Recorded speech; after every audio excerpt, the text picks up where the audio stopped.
Good evening and welcome to the BSV's Buddhist Society of Victoria's Monday meditation evening, being live streamed from Newbury Buddhist Monastery.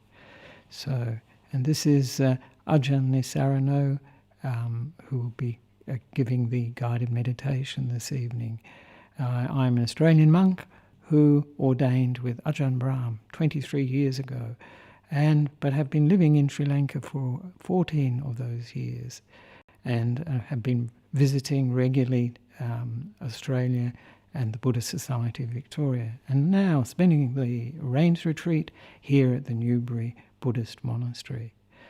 And I'd like to remind people, just a quick announcement, that next Sunday, is the daylight saving starts.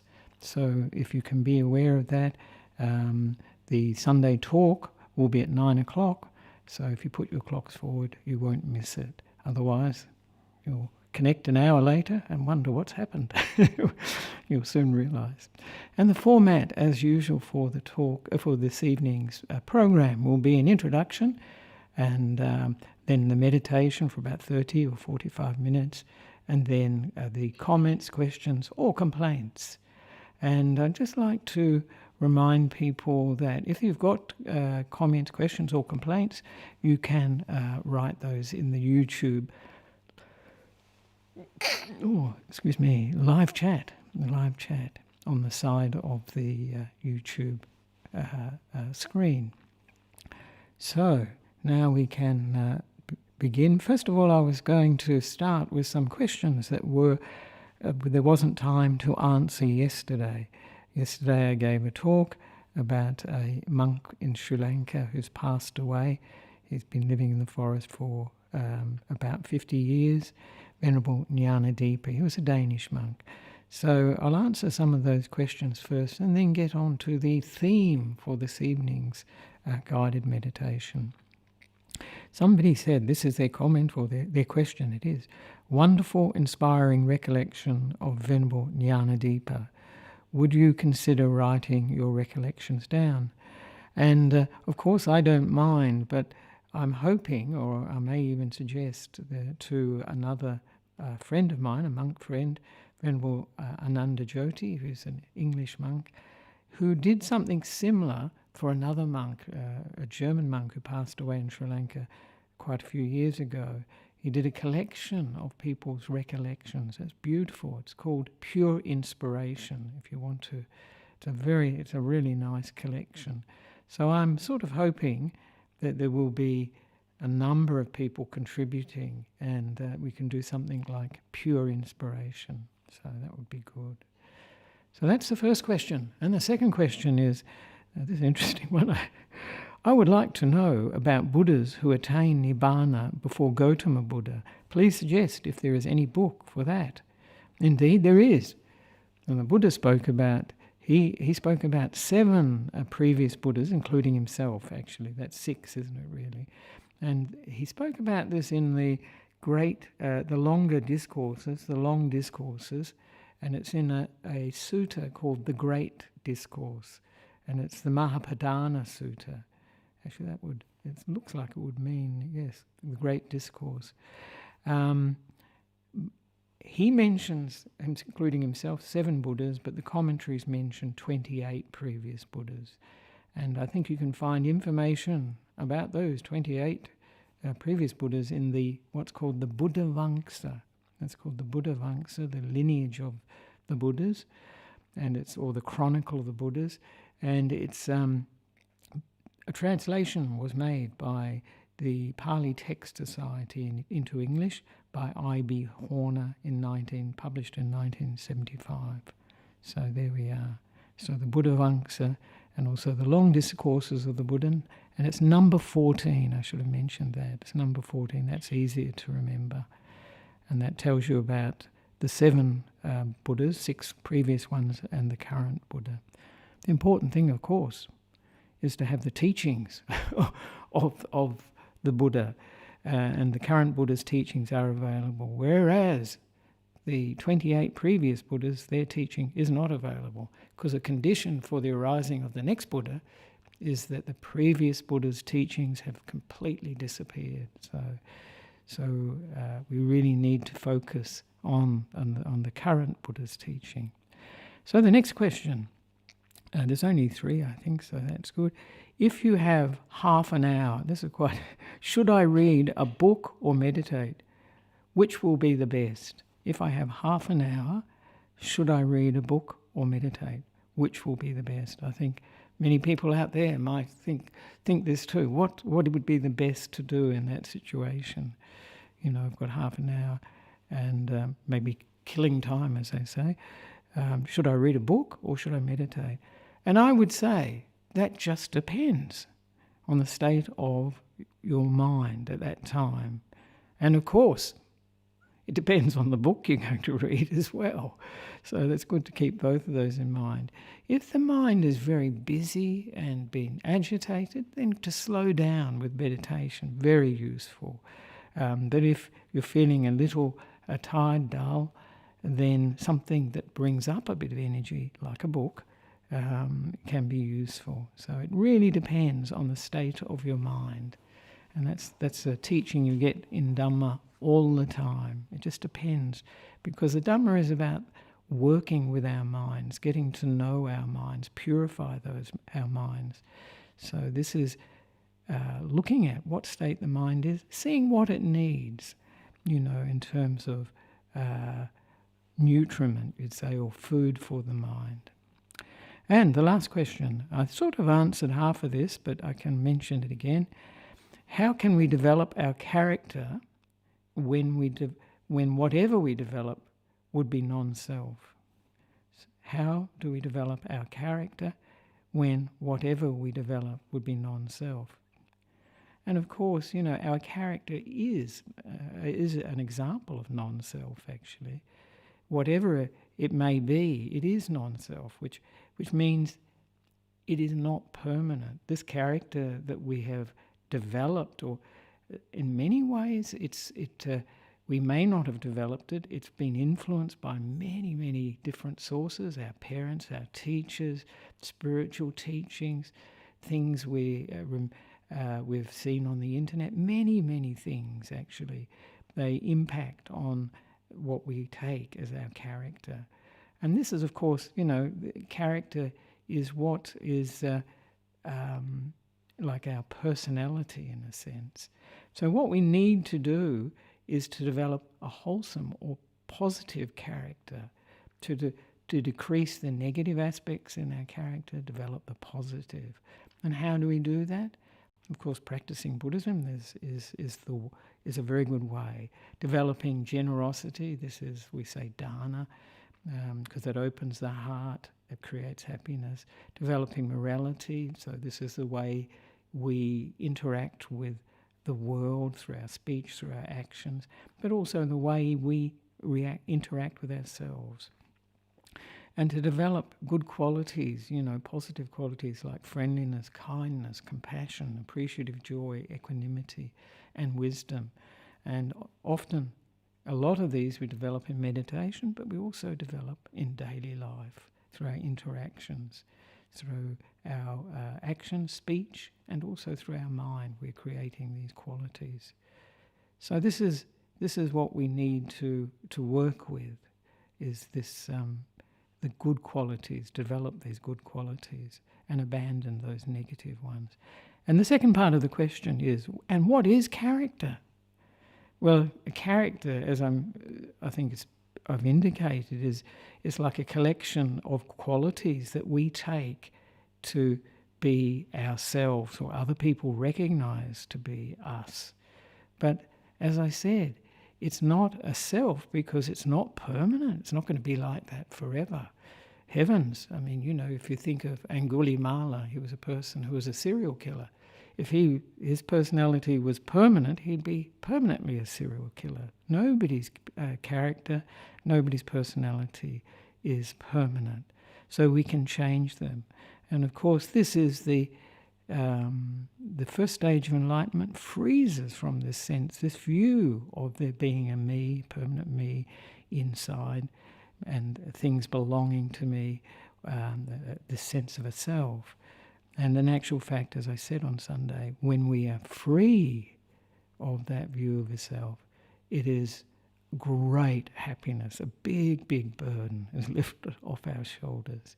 So that's the 3 questions that I had this evening to answer from yesterday.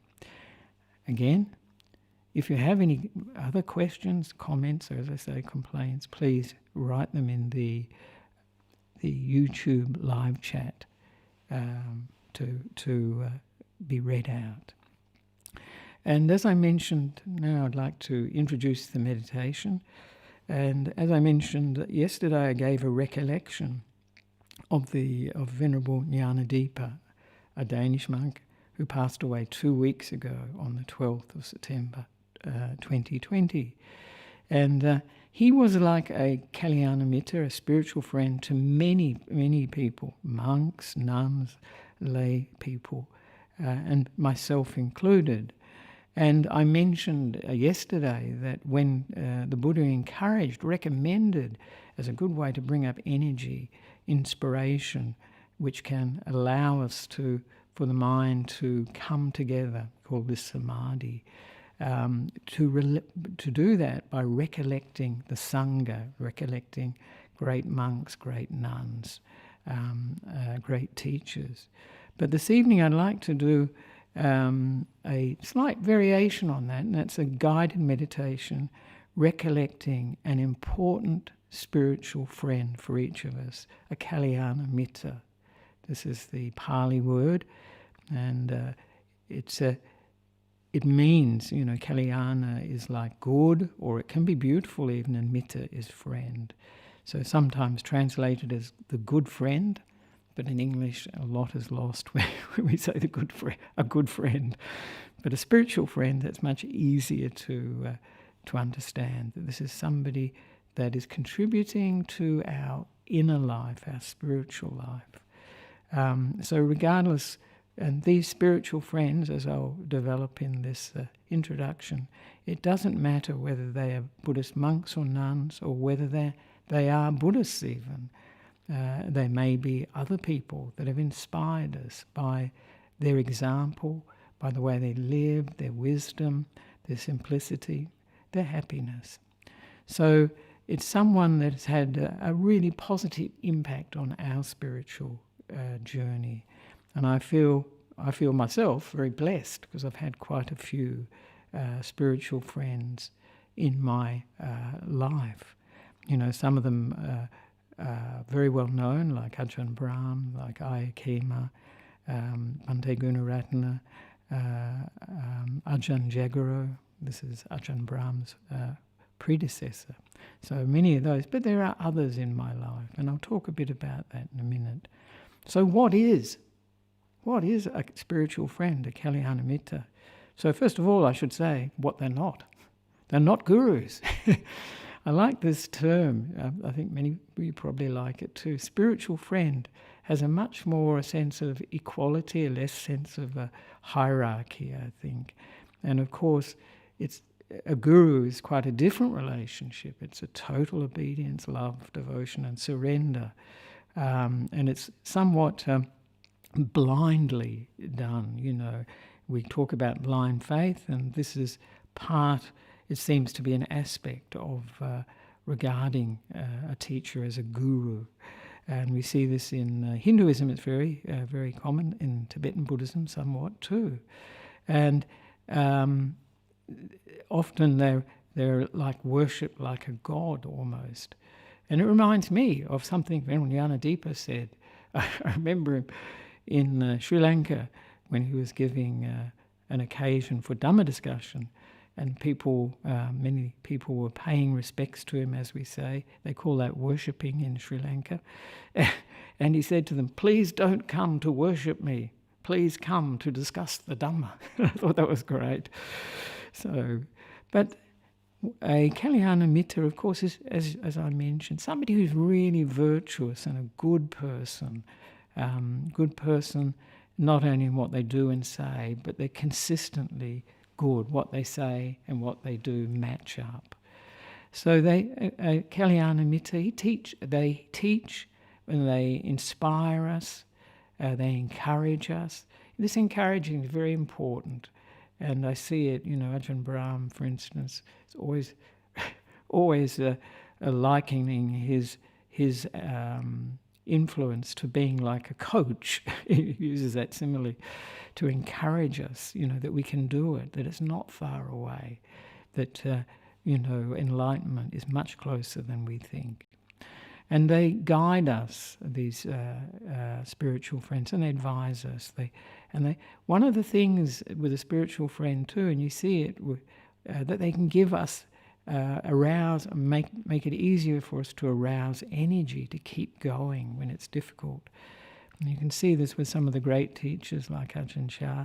Some of the monks, I'm sure, would never have developed as much as they did had they not had that the energy that's generated from knowing Ajahn Chah. And he pushed them too, which is another aspect of the Kalyanamitta, or the spiritual friend.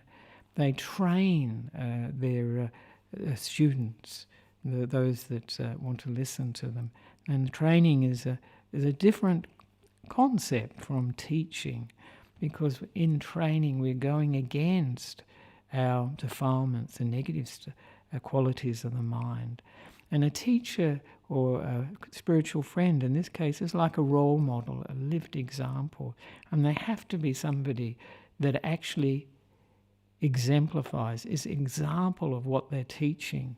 And so this is part of it, because it gives rise to this confidence, we can say faith, in them, that they have some quality that we can develop. They have some wisdom we can learn from. And so this is very important, a role model. And they, as I mentioned, they give advice. But in the training, in the aspect of training, it's pointing out our faults too. Now that's not, most people don't like having their faults pointed out. But if they really respect somebody, they're willing to listen at least. So this is a very important aspect of a spiritual friend, is somebody that we respect enough that we will take their comments seriously and will look, when they say there is a fault. And it reminds me of the verse in the Dhammapada where the Buddha says, if a wise person points out our faults, we should think of it as like someone pointing out a treasure. I don't know if many people could feel that, but because it is a treasure, because in the sense that we can see it and then work with it and overcome it.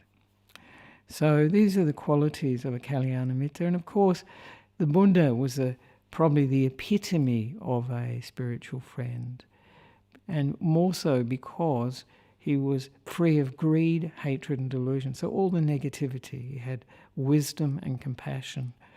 And so, and all the Buddhas and the fully awakened beings, their main point in existing is to teach. And there's a lovely quotation from the Buddha, which he said to Ananda, when he talked about the spiritual friend being, Venerable Ananda had said, oh, Bhante, this is the Buddha, a spiritual friend is half the holy life. And then the Buddha says, no, Ananda, it's the whole of the holy life. Isn't that interesting? Because someone who is a spiritual friend to another person, it's expected that person will be able to develop the Noble Eightfold Path. But then he went on further to say, by relying upon me as a good friend or a spiritual friend, Ananda, being subject to birth, aging, old age really, illness, death, sorrow, lamentation, pain, displeasure and despair, are freed from them. In this way, Ananda, that a person who has a spiritual friend, a spiritual companion, a spiritual comrade, develops and cultivates the Noble Eightfold Path. So that's what the Buddha said about his teachings, that they enable us to overcome all suffering. Especially he's talking about the suffering of birth, old age, or it's rebirth really, aging, illness, death, and all the negative mental states. And of course, as I mentioned before, there are many levels. There was only one Buddha in our time, but there are many other teachers Dhamma teachers in our time, some of them enlightened. And so these are other types of spiritual friends. And very important these days is the spiritual friends one meets in books, in audio recordings, in videos, on YouTube, on the internet. And you see that with people like Ajahn Brahm, Ajahn Brahmali, and what the BSV is doing here too. But sometimes our spiritual friends are not even Buddhist monks, Buddhist nuns. Sometimes they can be a parent. Sometimes our school teachers, other teachers, maybe university or whatever. Because I can remember some of the teachers I had in school, and they had an impact. And why is that? Because some of the values, good values, they imparted to me, that I took up, the way of seeing the world. And sometimes some of our friends can be spiritual friends too, as well. And so we can. And in a very real sense too, we have to be, our own spiritual friend, because in the end, it's how we see things, how we experience things that is very important. How we integrate, those teachings, that wisdom that we've heard from others, how we translate that into our minds and into our actions and speech. So I often say within ourselves, I see it within myself too, that there's a foolish person and there's a wise person. And we can develop the wise person more and more. And there's something in us that actually, when we hear teachings from somebody, whether it be, in a very, in a formal way or in life, that somehow it resonates with us. We have this feeling that, yes, this is really the case. This is really true. And one of the nice things that I like from Ajahn Chah is that everything is teaching us. And I remember he said to Ajahn Jagaro, this was Ajahn Brahm's predecessor, who was living in a monastery, a small branch monastery in northeast Thailand, and was complaining to Ajahn Chah that he didn't have a teacher there, and obviously wanting to go back to the main monastery where Ajahn Chah was. But Ajahn Chah was very quick. He said, "Oh, but you have 6 teachers." And Ajahn Jagaro looked very mystified, and he said, "You have the 5 senses and your mind. But you have to be a good student." So we can learn from our experience of seeing, hearing, smelling, tasting and touching, and also the mind, the thinking, the feelings that come up. So these all these things can be like spiritual friends. They can teach us at least. And even negative examples can teach us. And as Ayakema would say, often said, an alcoholic or a drug addict is the best teacher about the dangers of alcohol and drugs. Some of these negative experiences can actually have quite a positive result for us, because we see it and it becomes so real, and we think, no, I don't want to go there. And so we take it on board. So and so why are spiritual friends so important? And I think this connects with what I said beforehand, actually, that even though it doesn't feel like we are conditioned or affected by the company we keep, by so many influences in our lives. I know many people think that they are making the decisions about how their bodies are, how their minds are, but we see, because of non-self too, it's very obvious that a lot of what we take to be me directing it is actually coming from things that are influencing, advertising, our parents, our religious views, spiritual views, And you can see this, the way our bodies look, for instance. There's fashions, and we take on board these fashions. Many people want to look like this. And of course, you see over time, I can see it because I've seen, people like Twiggy years ago, this very supermodel who was super thin. Now, women are not looking like that. And so this is all very conditioned. And the way we think is very similar. The schooling, the society we live in, the culture, all these things condition the way we see the world. And it's so this is very important to take on board. That's why an enlightened being like the Buddha is so important, because he's giving us new conditioning. Ajahn Brahm sometimes calls it brainwashing. It sounds terrible, doesn't it? But I liked what Ayakema used to say too. She said the Buddha was a spiritual genius. And so it makes us aware that, because some people think, I can become enlightened on my own. And I think they can do some work towards it, but to become a Buddha, it takes an incredible, somebody who's really outside the box.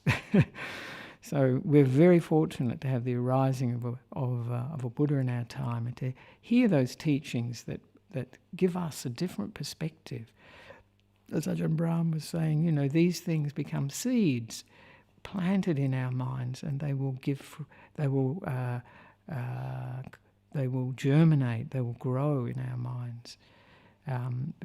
These teachings, even if we don't quite understand them at the present time.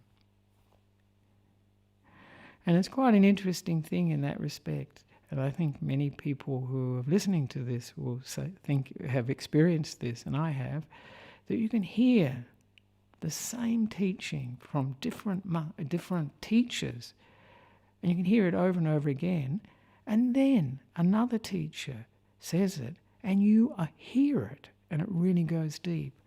And part of that can be, of course, a big part of it is that we're ready to hear it now, but it may also be that connection with that particular teacher, that particular spiritual friend, that can take us deeper.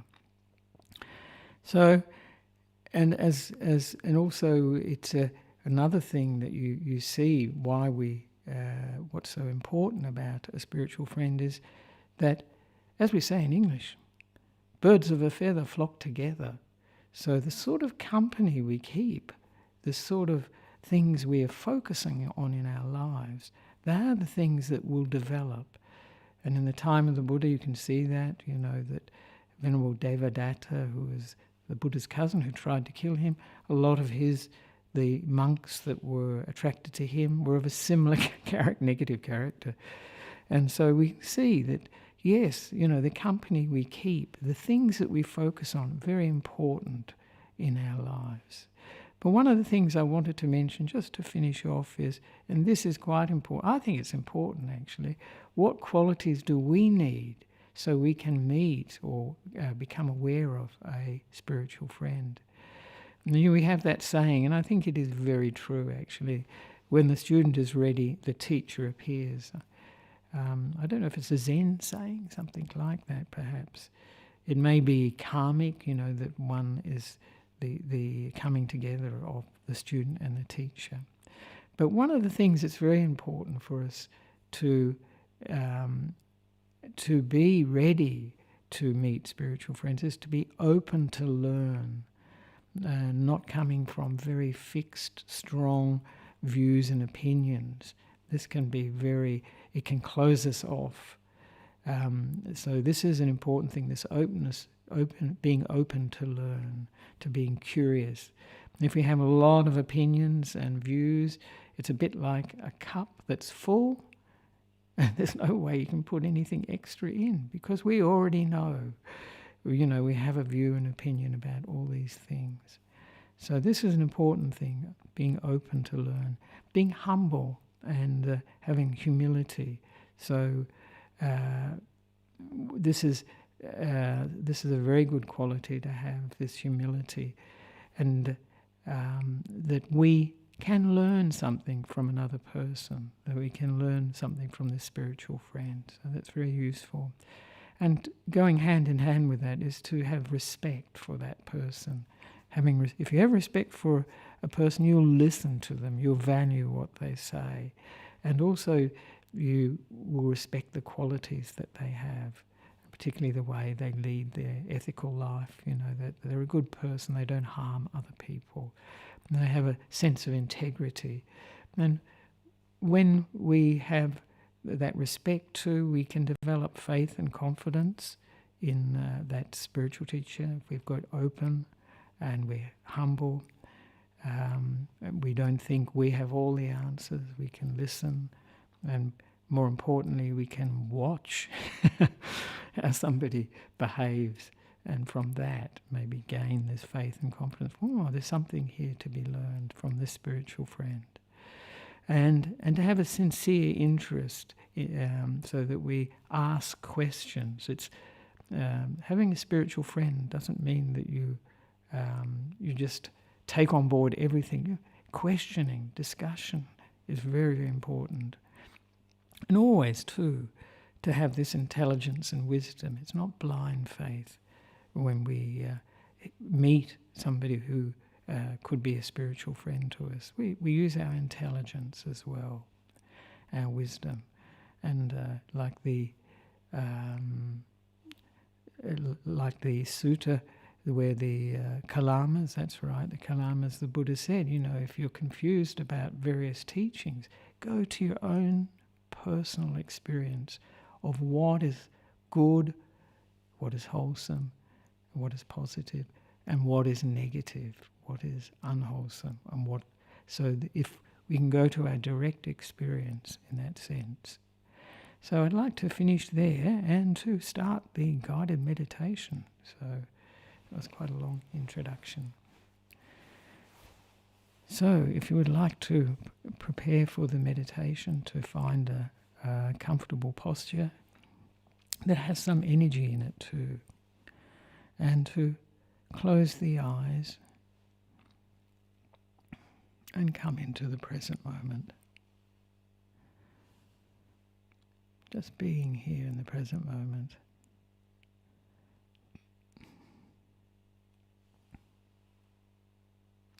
And adjusting the body to make it more comfortable.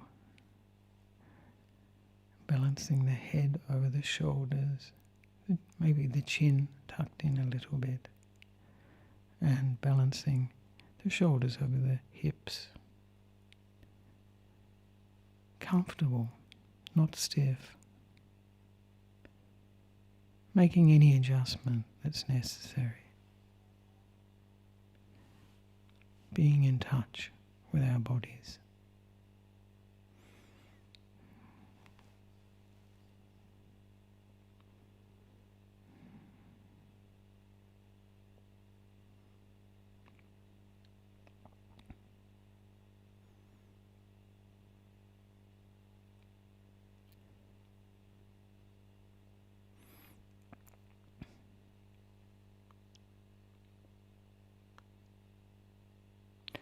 And now we can relax the body, starting at the top of the head, and give this warm, kind attention to the top of the head, the back of the head, and the side of the head. This mental massage, relaxing it, soothing it, allowing it to really let go, soften.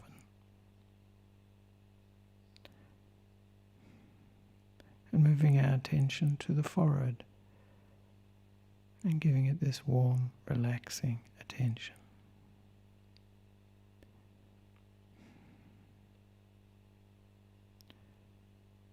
And then around the eyes, soothing them, relaxing them.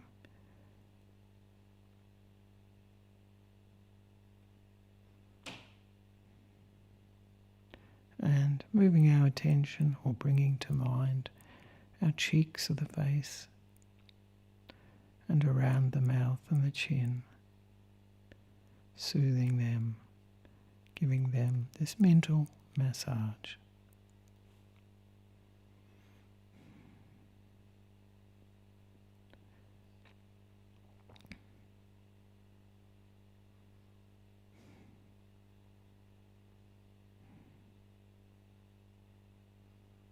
Then moving our attention to the neck, all around the neck, and giving it this warm, relaxing, soothing attention.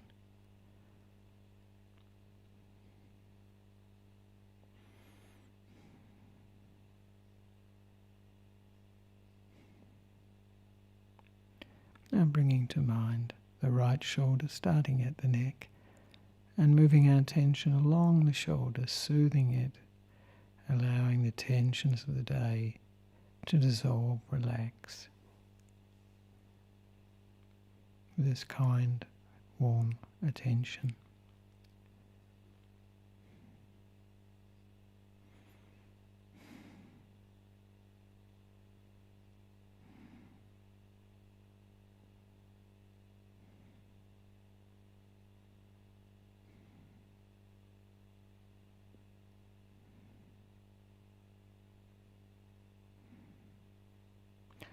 Now bringing to mind the right arm, starting at the top of the right arm and including the elbow, the wrist, the hands and the fingers as we move our attention down the right arm, giving it a mental massage.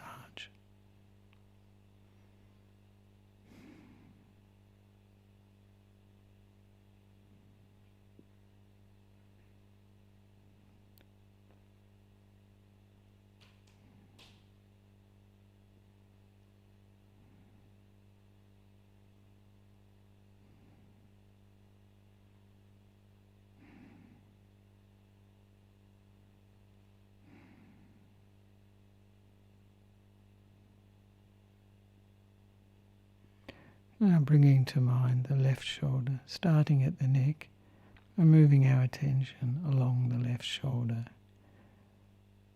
giving it a good mental massage, allowing the tensions, any stiffness to dissolve, to relax.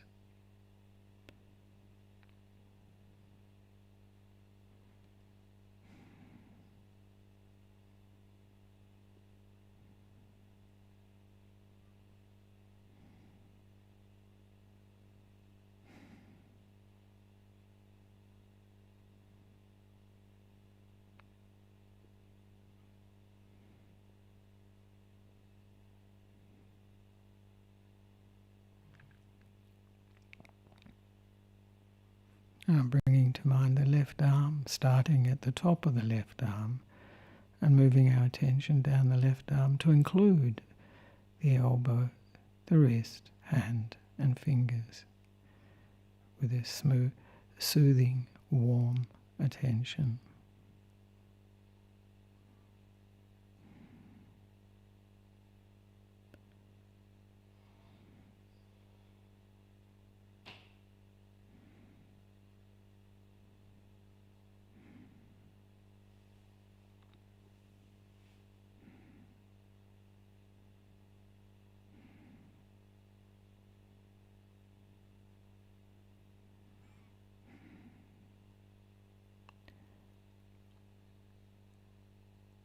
And now we can bring to mind the back, and starting at the just below the shoulders on the back, we can move our attention down the back, giving this warm, kind, healing attention to the back as we move the attention slowly down,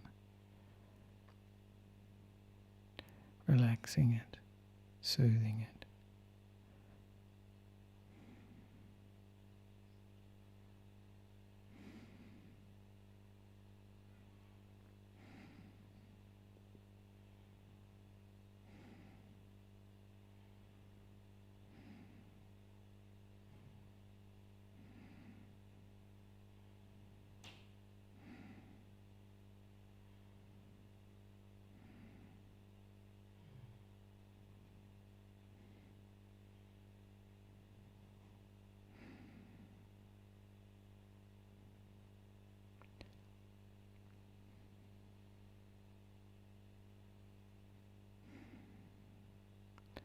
And now we can bring to mind the front of the body, starting just below the shoulders and moving our attention slowly down the chest, the diaphragm area, stomach area, and abdomen, giving it a good mental massage.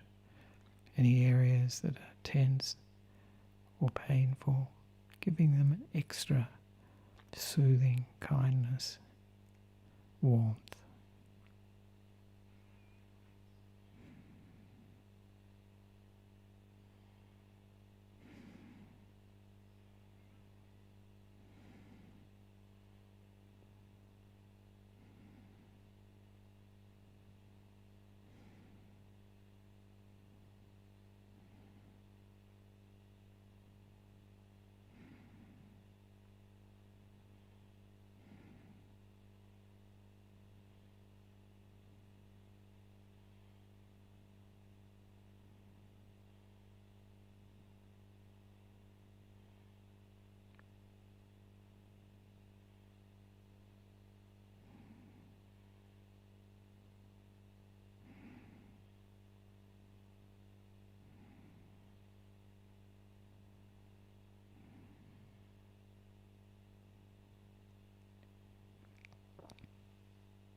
And now we can bring to mind the right leg, starting at the top of the right leg and slowly moving our attention down the right leg to include the knee, the ankle, the foot and the toes, soothing the right leg as we move our attention down, giving it this mental massage.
And now we can bring to mind the left leg, starting at the top of the left leg and moving our attention slowly down the left leg to include the knee, the ankle, foot and toes, with this kind, warm, relaxing attention.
And now we can become aware of the whole body, just sitting here in the present moment.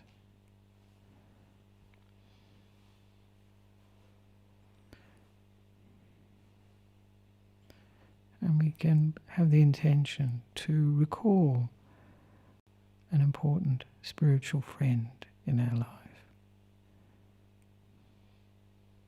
And it could be a spiritual teacher, a monastic one, or a lay teacher, maybe someone who's living or passed away, and it may be someone that you've come into direct contact with their teaching, or someone that you've met indirectly through books or recordings, sound recordings or videos, or on the internet.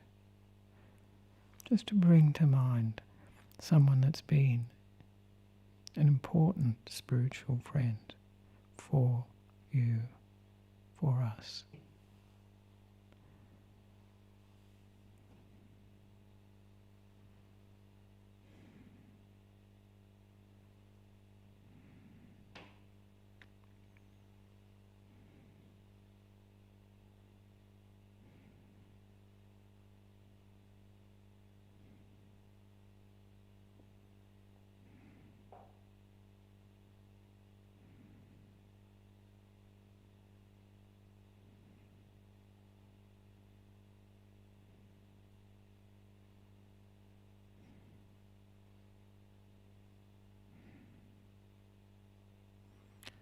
And we can get into contact with the feeling that's aroused when we remember this spiritual friend.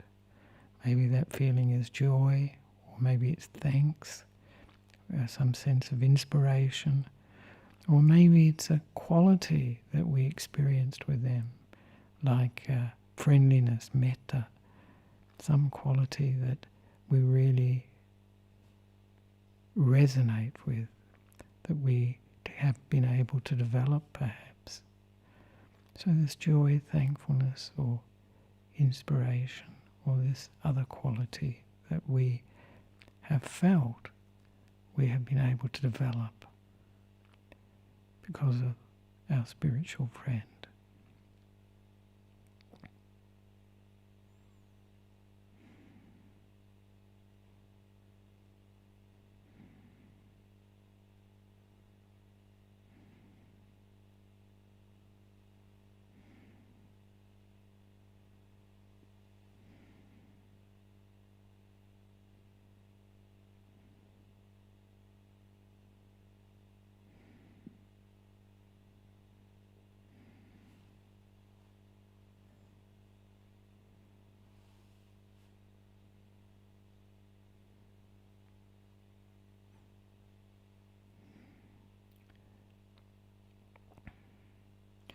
And we can fill ourselves with this feeling, whether it be joy, thankfulness, inspiration, maybe metta, friendliness, filling ourselves from head to toe with this feeling, bathing any negative states of mind, not trying to get rid of them, just giving them this joy, this thankfulness, inspiration, or this friendliness.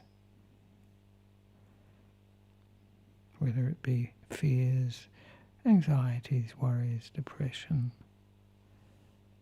just filling ourselves with this joy, this thankfulness, inspiration, connected to this important spiritual friend in our lives.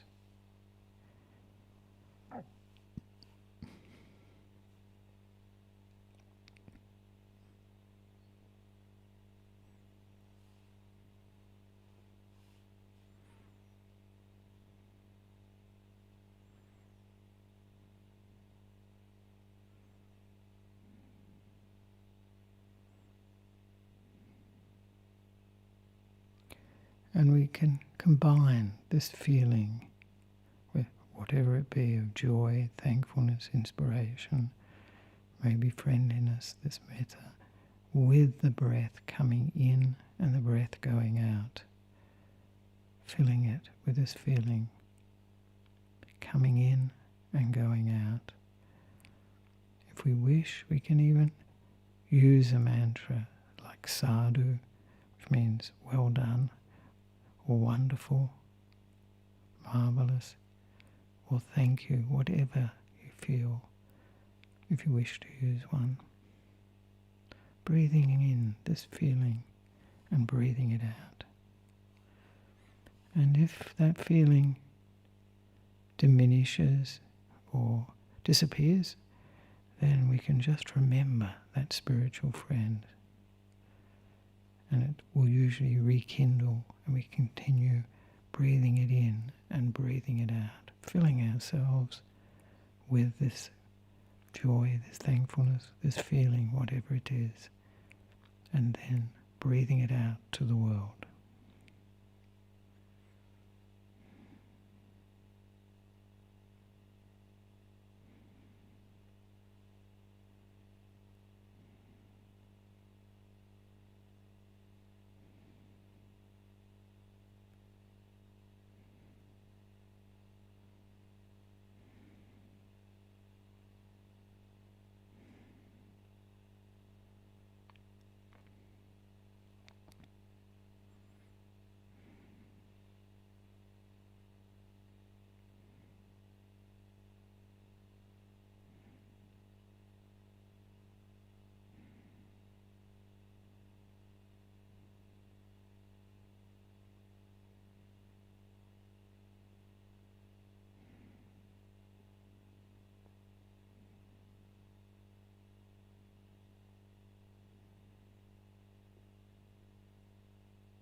And how we can radiate or share this feeling we've developed, the feeling we've had with the breath coming in and out, with everyone. Share it with everyone who's listening to this live streaming. This, whether it be joy, thankfulness,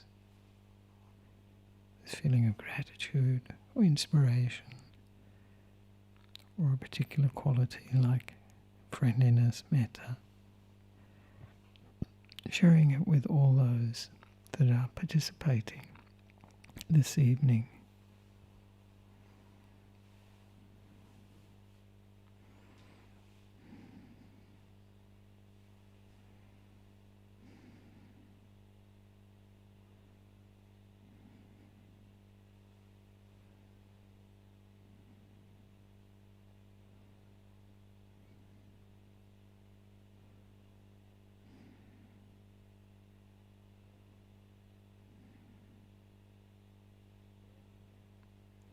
And now we can share or radiate this feeling of joy or thankfulness, whatever that feeling is, around the area in which you live, radiating it in ever-widening circles to all the beings living in that area and further afield, the animals, the insects, the people, the pets, whatever they are, all beings without limit, without exception, and then including the whole world, giving all these beings this gift, this feeling of joy or thankfulness that we have in connection with an important spiritual friend, just radiating this feeling further and further afield.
And now we can come back to ourselves with this feeling in our hearts, in our minds, and to develop the aspiration, the intention to develop more and more the good qualities that we have seen in this spiritual friend. More, or perhaps the feeling of joy and thankfulness, this inspiration, keeping in mind this spiritual friend to remind us of these qualities and to share these good qualities that we see in the spiritual friend that we're developing with others, with all beings, and that our speech and action comes from these good qualities.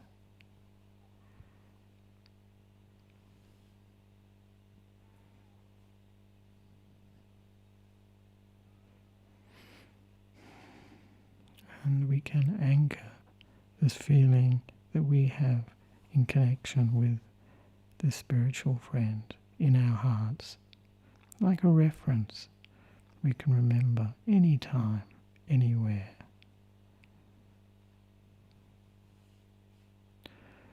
And as we get closer to the end of the meditation, we can just ask ourselves, how do I feel now?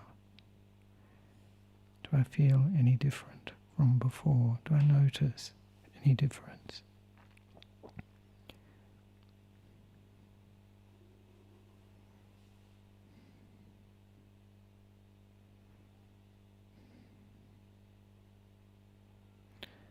And was I able to get in touch with that, with a feeling of joy or thankfulness, or some particular quality of the spiritual friend I brought to mind?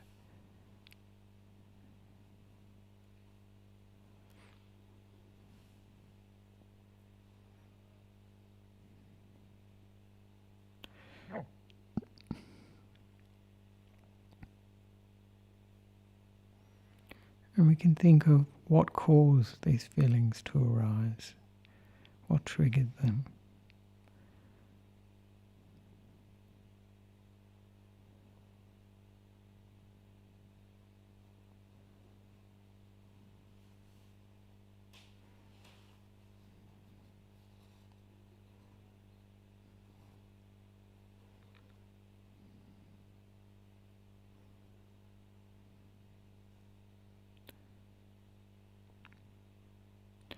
And now I'll ring the bell, and on the third time, please slowly come out of meditation.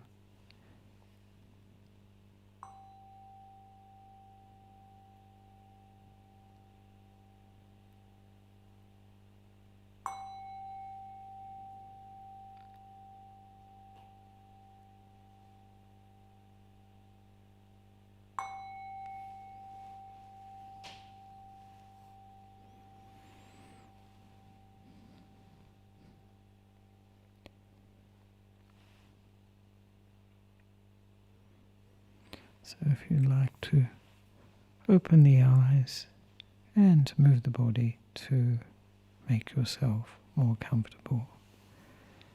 And I wonder if there are any questions. Yes. Yes, thanks. We have 2 questions so far. 2 questions. Good. First one. What is meant by seeing Dhamma? What is meant by seeing Dhamma? Usually what's meant by seeing Dhamma, it's the eye of Dhamma, you could say, is when somebody, I don't want to use the word achieves, when someone realizes a stage of enlightenment, particularly usually associated with the first stage of enlightenment. This is stream entry or sotapanna, sotapatti they call it in Sri Lanka too. And this is when we actually first see what the Dhamma, the actual nature of the Dhamma, when we see what the path is that we need to practice.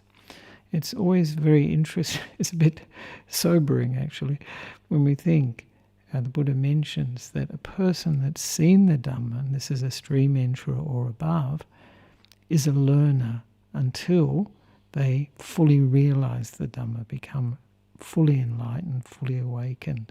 Then they're no longer learning. They've gone beyond learning. So until we actually see the Dhamma, we're not even learners. As Ajahn Brahm says, we haven't got our L plates. So this is a very important a step. It's actually such a big change from the way we habitually think. When a person sees the Dhamma, what do they see? They see that things arise from causes and conditions. We sometimes call this dependent origination. And they see the Four Noble Truths. They see impermanence, because these things are all interrelated. So that when a person sees those things, they are released from that view of a permanent me inside and all those things that belong to me and myself and all those things, those views of a self, a permanent self. And also at the same time, they have no doubt about the Buddha, Dhamma and Sangha. Particularly, they have no doubt about the path that they need to practice. For everyone that hasn't seen the Dhamma, it's like we're groping in the dark. But for someone who's actually seen the Dhamma, the light's on. They can see the destination. They know which way to go. They're not going this way and that way. They know the direct way to awakening. And they've seen the Four Noble Truths. And what destroys, in a sense, this view of a permanent me inside is seeing that everything arises from conditions. What I take to be myself arises from conditions. And so this enables a person to let go. It happens by itself, actually. It's the mind that actually sees it and then realizes it. And the last thing that it frees the mind from too is thinking that certain things, certain practices, certain observances of virtue, they will lead to enlightenment. But because one has seen from the Dhamma, one knows that these things don't lead to enlightenment, to awakening. So there are many unusual ideas at the time of the Buddha, and still there are many unusual ideas of what will lead to enlightenment.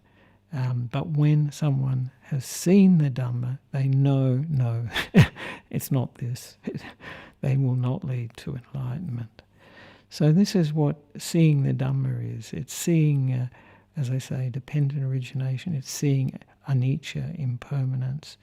And usually the thing that the stream enterer sees is impermanence, that everything that's of the nature to arise is of the nature to cease.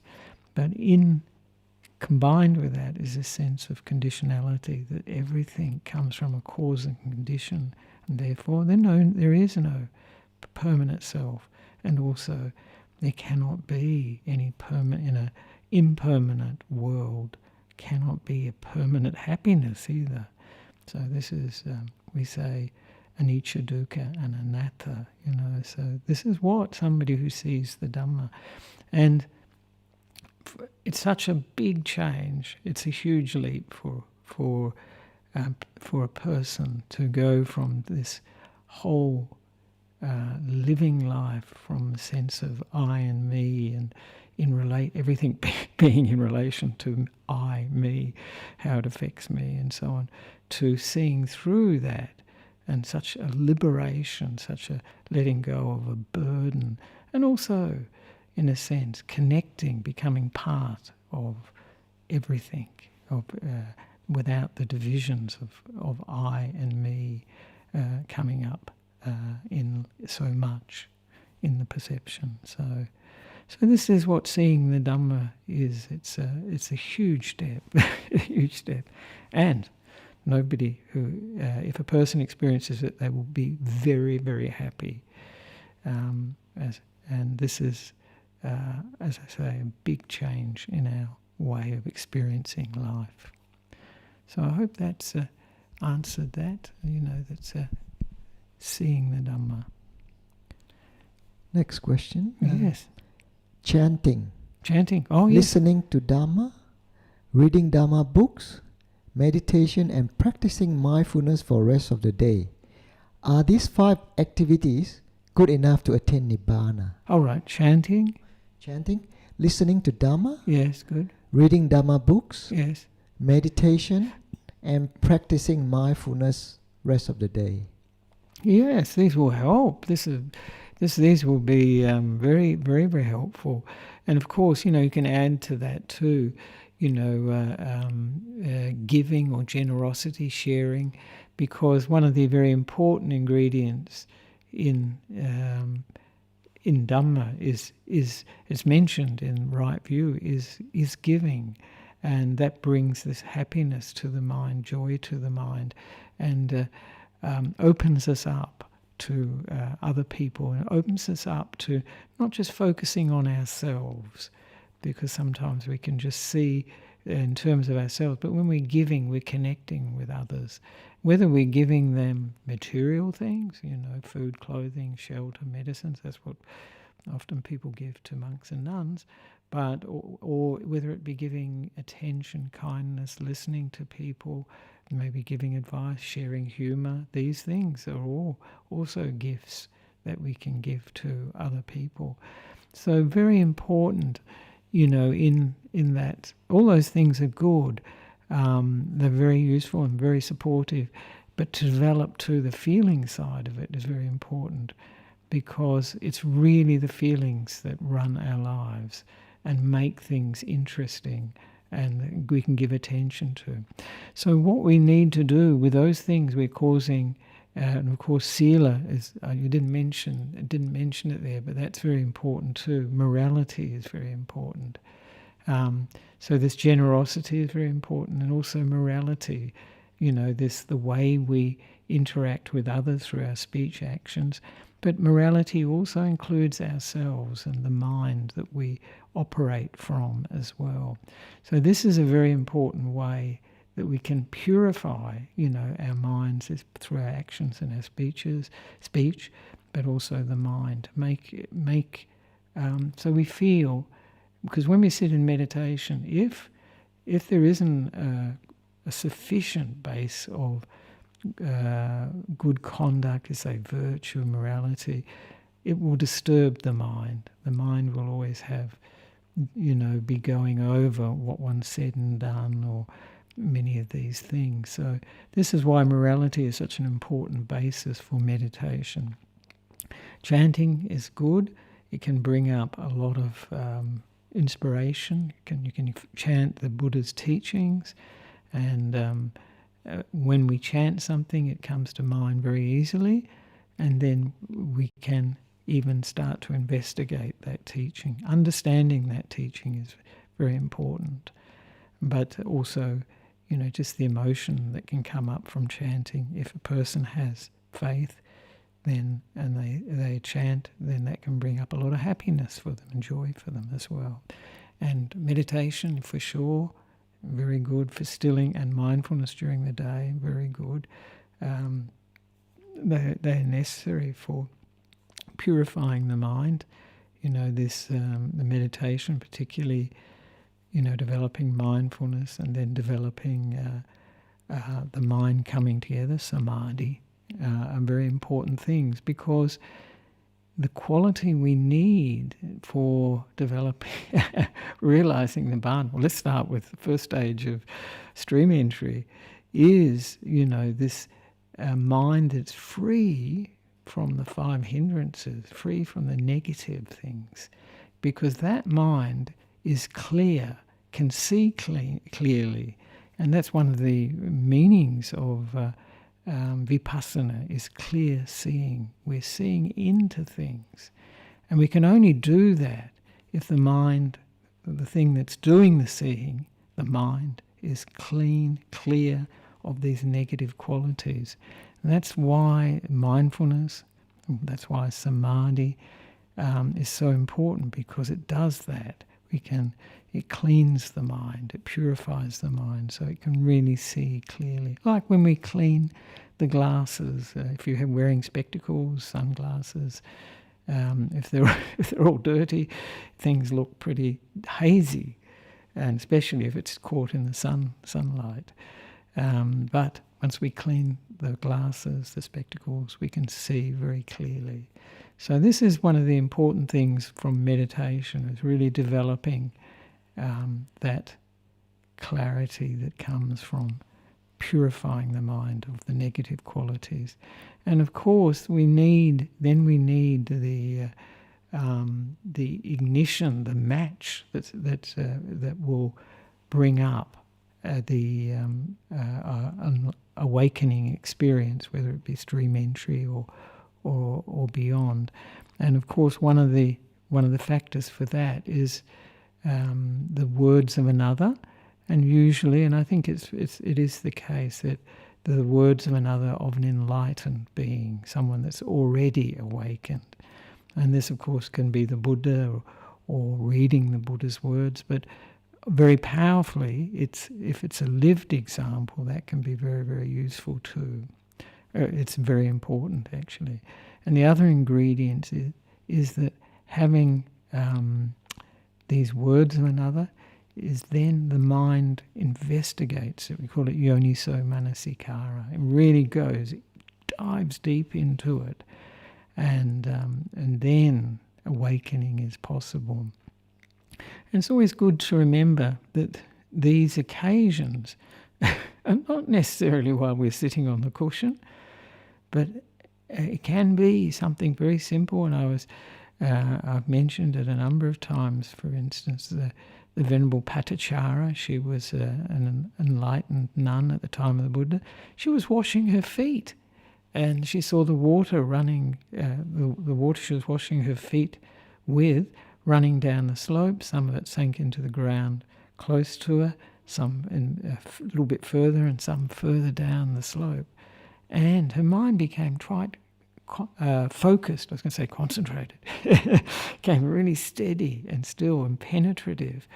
And she could see this in relation to impermanence, so they say, that like she had experienced her children dying when she was, before she became a nun, and then her husband dying, and her parents dying, all on the same day, they say.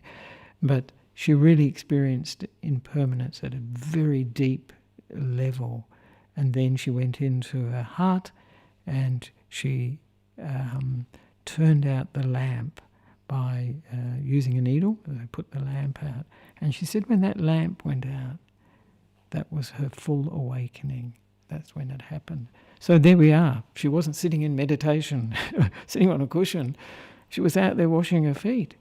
But the thing is, we can wash our feet as much as we like, and we won't become enlightened. But the mind that's prepared for that experience will when it sees the right circumstances, it will recognize the significance of them, and then there will be that breakthrough. She was already a stream enterer, so this was the breakthrough to full enlightenment. So but it was all those things that you mentioned, plus, as I said, generosity, plus morality, very good. And one of the things that's very important is we look after our mind during the day. And this is right effort. We don't. We try to avoid negative mind states by knowing those negative qualities, and also letting go of negative qualities once they've arisen. That's much more difficult. And then developing positive qualities and maintaining them. And that developing positive qualities and maintaining them really overcomes the negative. So, for instance, if you develop metta, a lot of metta, this is friendliness or loving kindness, and you really maintain it, it becomes part of your character. We talked about that before. Then a lot of those negative qualities like fear, anger, you've avoided them, and there's no need to let go of them. Or it's much easier to let go of them having practiced friendliness, loving kindness, metta, because that becomes the habit of the mind, the conditioning in the mind. So this is very important in developing the path to awakening. We're creating the causes and conditions, and then it can happen. Everything's getting ready to come together in realization. So thank you for that. Ajahn, there are just two more questions just came up. Really? Would you like to Yes. answer them? Yes. Okay. First one, is watching negative emotion arise and pass away without engaging with them a beneficial approach? Watching And negative then emotions there's a arise and pass yeah, away. maybe I'll mention the second part. There's a All right, second yeah, part. good. Maybe it, yeah. Oh, right. These negative mind states, when not acted upon, do they count as unwholesome karma? Oh, right. Right, I see, yes. Watching them arise and pass away. Well, that can be, yes, that is it can be very useful to do that if you can do it without getting involved with them. If you can have that openness of mind that can see them in a detached way, then that can be beneficial. And it's like many things. If we don't pay attention to them, if we can be there and not feed them, as it were, this is what I mean really, then eventually those negative emotions, negative thoughts will reduce little by little, and maybe completely disappear. It's like if you don't answer emails, eventually people stop sending the emails. And so this is how you can benefit. You can learn a lot too. You can learn a lot about it. You can learn maybe that the conditioning that's given rise to these negative states of mind. What's brought them up? So really, understanding is a very important thing in the Dhamma, because when we understand something, it tends to change the power they have. They lose their power actually once they're understood. So yes, no, that can be useful to do. I think many times people find that if negative states of mind, they can see them arising, that they'll usually get involved with them. That's the trouble, actually. That's the big problem. And then the meditation heads off in that direction. But if you have sufficient sort of mindfulness and detachment, you could learn a lot from it. But they won't tend to arise in a mind like that, actually. They won't tend to come up so much. But it does remind us that whatever comes into our mind is like something that we've paid attention to, we've made a habit of, and so it's coming up again and again. So that can be very, very useful to witness these things arising and passing away. And actually, you can see that's an aspect of impermanence. And if you see it at a very deep level, that is something that can help us become enlightened, attain this first stage of awakening. And the Buddha, he talked about that he could see feelings, perceptions and thoughts arise, and as they were, as they persisted, he can see them changing and then passing away. And that may not sound like an amazing thing, but it's incredible, because we don't see most of those feelings, we don't see most of those perceptions and thoughts that are constantly passing through the mind. And so for the Buddha, he could see those things, and that was something that was an aspect of impermanence, actually. You could just see it, non-self as well. So, and for the second part was... This negative mind state, when not acted upon, do they count as unwholesome karma? Right. It's not acted upon by speech and action, of course, that's true. So it's not negative karma in that sense. And if it's not acted on in the mind, and when I say not acted on in the mind, it means that if it's not bringing up lots of defilements, negative states of mind, anger or desire, envy, greed, all these things, then it's not creating negative mental karma. So yes, it's you're not doing it through the body and the speech, but it could be happening through the mind. But if you're really interested in understanding it, then it's very likely that you're not generating a lot of defilements associated with that negative thought, maybe that negative feeling, just seeing it as something passing through the mind due to causes and conditions. Dear Bhante, Yes. Dhutanga practice, as I understand, can go to the extent of jeopardizing one's health, although this is not the aim of the practice. Venerable Jnanadipana, for example. Yes. So correct me if I'm wrong. Yes. Oh, right.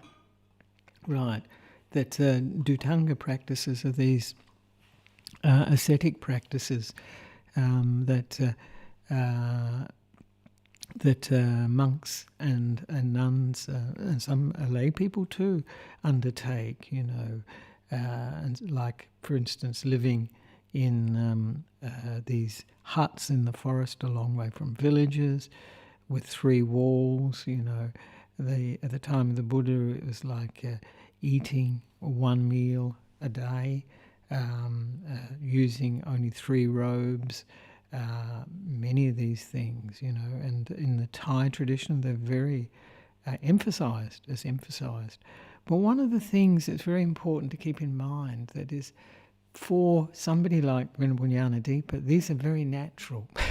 For a Mahakassapa, they're very natural. They're not something forced. And I think this is a good distinction to make. If we're forcing ourselves to do some of these difficult ascetic practices, that may be not good for us, really. It may not be for our spiritual development.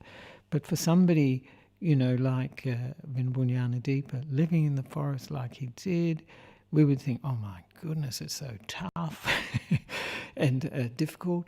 But for him, very natural, and it gives rise to a sense of joy and happiness for him. And that's a very important ingredient in the spiritual practice. So it really depends whether we are,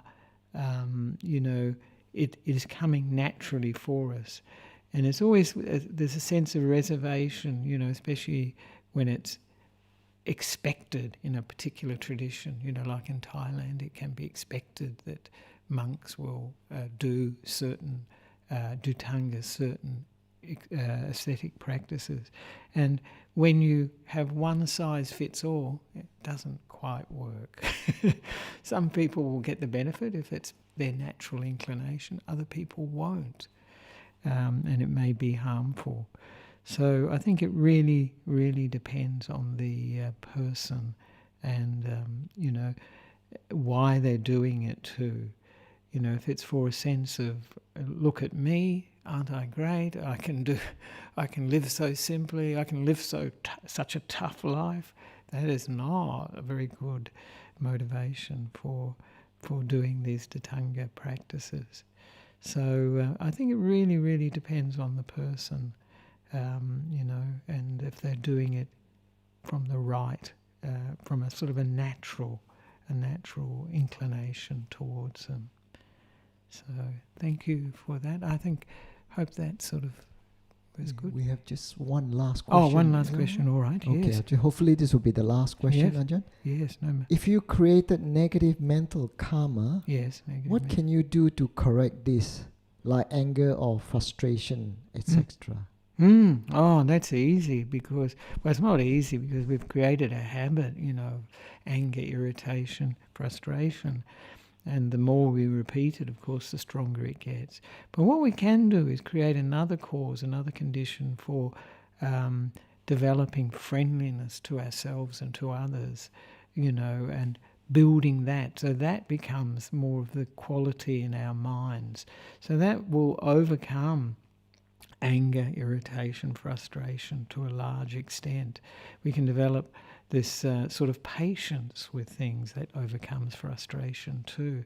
And this is sort of, this means that the mind has got this friendliness. And the first person we have friendliness towards is ourselves, because anger and irritation and frustration are not in particularly pleasant emotions to have. So if we're going to be our own best friend, this is developing metta, then we won't wish these states of mind on ourselves. And we can have this friendliness towards these states of mind. When anger arises, a kindness, not the sort of mind that says, get out of here. I don't want to be angry. I don't want to be irritated or frustrated. But just having this gentleness and this kindness towards this emotion will allow it to calm down, or will allow it to dissipate. Also seeing the disadvantage. If you see something is not of benefit to you, is not bringing happiness, well-being, it's causing a lot of problems, stress and strain for the body and the mind, then it makes it easier to let go of those things. But what is, of course, is the major difficulty for all our negative emotions is this strong sense of identification. It's me. I'm angry. I'm frustrated. I'm irritated. All those things. So this is where it's often coming from, actually. So, but if we develop new mental habits, this kindness, this friendliness, making peace is a very nice way of dealing with negative emotions. And it's not making a deal that I'll make peace with you as long as you disappear, because if it's like that, it won't work. But if it's genuine friendliness, then this anger, the irritation, frustration will reduce and disappear. So this is how we can deal with it. Is that, yeah? No further questions. All right, thank you very much for that. And thank you to everyone who's been listening this evening to this meditation about spiritual friend. And I hope it's been useful for you and something you can recollect, because these reminders in our lives, of important spiritual friends, whether they be, Dhamma teachers or just people we've met that have some incredible quality that we're really touched by, they're good reminders for us. And when we think of them, we can develop these qualities that we've seen in them. So now we can, for those who would like to, we can pay respects to the Buddha, Dhamma and Sangha. And I'll do the chanting for that because it's you can't see it. We can chant. All right. Arahang Samma Sambuddho Bhagava Buddhang Bhagavantang Abhivademi Swakato Bhagavata Dhammo Dhammang Namasami Supatipanno Bhagavato Sāvaka Sangho Sanghang Namami.